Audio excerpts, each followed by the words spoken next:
জন্ম দিয়েছে, যে তোমাকে জীবনে মা বলা ডাকা শিখিয়েছে, জগতের সমস্ত জগৎ তোমাকে চিনিয়েছে, সেই পিতামাতার চরণে তুমি ধৌত করলে না, সেই চরণামৃত তুমি পান করলে না, সংসার জগতে তুমি আগে চলে গেছো গুরুদেবের চরণ ধরতে। গুরুদেবের চরণে আছে কি? গুরুদেবের চরণে তখন থাকবে যিনি তোমাকে চক্ষুদান প্রথম দিয়েছেন, সেই পিতামাতা চক্ষুদান দিল যে জন্মে জন্মে প্রভু, সেই প্রথম কিন্তু গুরুদেব চক্ষুদান দেননি, প্রথম চক্ষুদান তোমাকে দিয়েছেন পিতা এবং মাতা।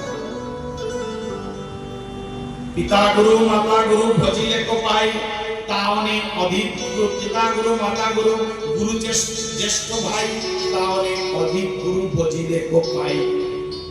ভজনের গুরু পরবর্তী সময়ে, আগে তোমার জন্মদাতা মাতা পিতার চরণে পূজা করা শিখো। তার চরণ পুজিতে পুজিতে তুমি তত্ত্বজ্ঞানের আশ্রয় করবে, তখনই তত্ত্বাশ্রয়ের গুরু তোমাকে যখনই মন্ত্র দিবে, তোমার হৃদয়ে সেই মন্ত্র একদম সাথে সাথে বৃক্ষ ধারণ করবে, সেই মন্ত্র জাগরিত হয়ে উঠবে। আর না হলে সেই গাছে যতই জল দেওয়া না কেন, কেউ কোনোদিন কাজ আসবে না। কয়জন পিতা মাতাকে প্রণাম করে সকালবেলা ঘুম থেকে উঠে? কয়জন করে? যিনি জন্ম দিয়েছে, জন্মদাতা মাতা পিতা, তার চরণ সদা সর্বদা বন্দনা করে গোবিন্দের চরণে যাও, গুরুদেবের চরণে যাও, ভগবান তোমাকে আশ্রয় করবে, নতুবা আশ্রয় কোনোদিন করবে না। শাস্ত্র পড়ে দেখিও, আমার মুখের কথা নয়। গতিকে এখানে বলছেন যে কলির এইসব দাওয়ানের দ্বারা, গুরুদেবের দ্বারা সংসার জগৎগুলি নষ্ট হচ্ছে। ন যুগে নৈব সিদ্ধবান ন জ্ঞানী সৌক্রিয় নর কলি দাওয়ানে নাদ্যম বস্মতম গতম। এই কলি জগতের এইগুলি জ্ঞানের দ্বারাই, এইসব গুরুদেবের দ্বারাই সংসার কষ্টভূত হচ্ছে, যে গুরুদেব পিতামাতার সেবা করা শিখায় না।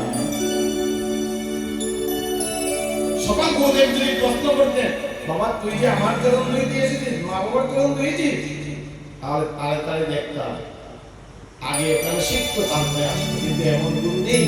আজকালকে ফটো মেরে লাইভ করে আগে মোবাইলে পাঠিয়ে দেবে, গুরুদেব আমার চরণ ধোয়াচ্ছে, দেখো তোমরা সবাই আমি কত বড় হয়ে গেছি সমাজের মধ্যে, আমি প্রতিষ্ঠা লাভ করতে চলছি। শাস্ত্র বলছে প্রতিষ্ঠা সুকরি বিষ্ঠা, সুকরির মন হয়ে গেল তুমি, সুকরি বিষ্ঠা ত্রয়ম তত্তা হরিম বলে, এই তিনটাকে জীবনে সরাও, তাহলে তুমি সমাজে দাঁড়াতে পারবে।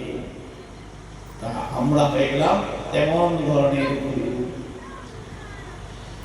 এবং পশ্চাৎ কালের প্রসাদ পর্যটনবনীর মহান যমুনা তমাপন্ন তত্র লীলা হরের তত্ত্ব আশ্চর্যম ময়া দৃষ্টম সুয়ম তন্মীশ্বরঃ একদা তো করণী তত্ত্ব